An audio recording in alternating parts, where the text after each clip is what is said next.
While it's been about a decade since the first Valkyria Chronicles title premiered on the PlayStation 3, now we have Valkyria Chronicles return to consoles with the original formula that made us all fall in love with the franchise. This is the SEGAbits review for Valkyria Chronicles 4 played on the PlayStation 4.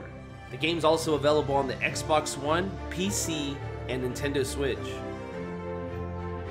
Valkyria Chronicles 4's name makes it sound like it's the fourth entry into a long-running story franchise, but Valkyria Chronicles 4 actually takes place at the same time as the original, just played through a different squad's point of view. I felt that this was the best way for the franchise to move forward and not alienate newcomers. Valkyria Chronicles 4 has you following Squad E, which composes of childhood friends thrown into a full-scale war. If you played the original, you basically understand how the story plays out, having cheesy anime cutscenes that sometimes seem to go on a tad too long. The game features full-scale tactical turn-based battles that are mixed with some real-time action.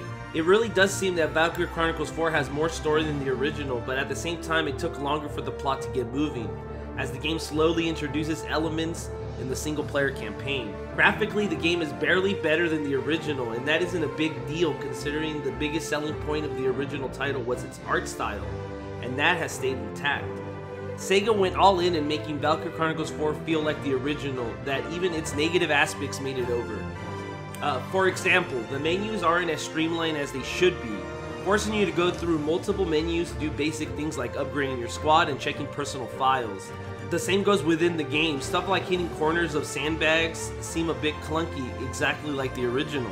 Valkyria Chronicles 4 keeps most of the systems from the original intact, including the classes that appeared in the original game. But this one adds one more class called the Grenadiers.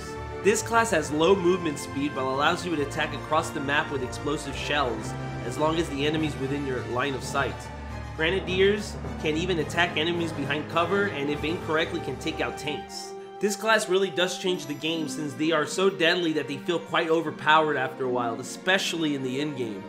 Valkyria Chronicles 4 also introduces the ability to form squads. This allows you to move two other units with lower movement speed further into battle without using multiple turns, which makes setting up units and extracting plans quite easier.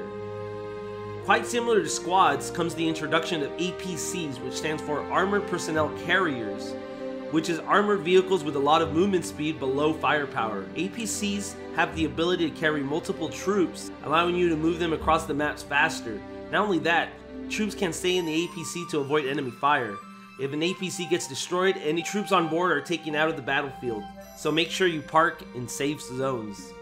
Valkyria Chronicles 4 also introduces the idea of naval ships, but sadly the new feature only has ship orders, which allow you to get support from the seas. This includes a radar option to show enemy locations, the ability to bomb parts of the map, and more. Going to be honest, I was a bit disappointed that the game didn't introduce naval battles. I'll say that the ship orders do help, but they feel kind of like commands, which have been the feature in this game since the first one. Ship orders do make some missions a lot easier, and it's nice to have in your arsenal. Valkyria Chronicles 4 also has quite a bit to do outside the game's main story. One of the new features I really liked was squad stories, which gives you short story scenarios that helps you shed some characterization on minor squad members that don't get a chance to shine in the main game story. Each of the members' squad stories include fully voiced cutscene and a short scrimmage match. Completing these stories even unlocks more personality traits for the characters involved in the story, which gives you more of an advantage in the battlefield.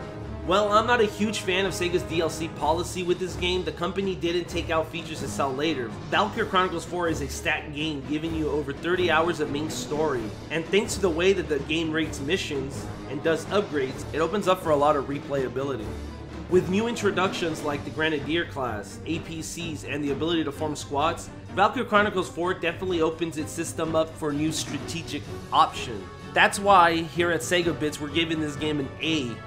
This game is the perfect sequel to Valkyria Chronicles that debuted over 10 years ago. It's been a long time since we waited for an SRPG Valkyria Chronicles game on consoles. This is everything I wanted from the franchise. It's just too bad we had to wait a decade to get.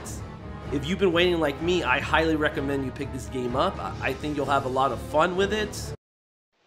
But that's what I think about this review. Let me know what you guys think about Valkyria Chronicles 4 in the comments below, and As you can see right here, we have other videos like our Sega News Bits, which we talk about Sega news as it happens. We got Sega Talk, which we talk about Sega games in a podcast form. And we even have other reviews here, so please click and check out our other content. Thanks for watching. If you guys like this video, subscribe. Catch you guys next time. Bye.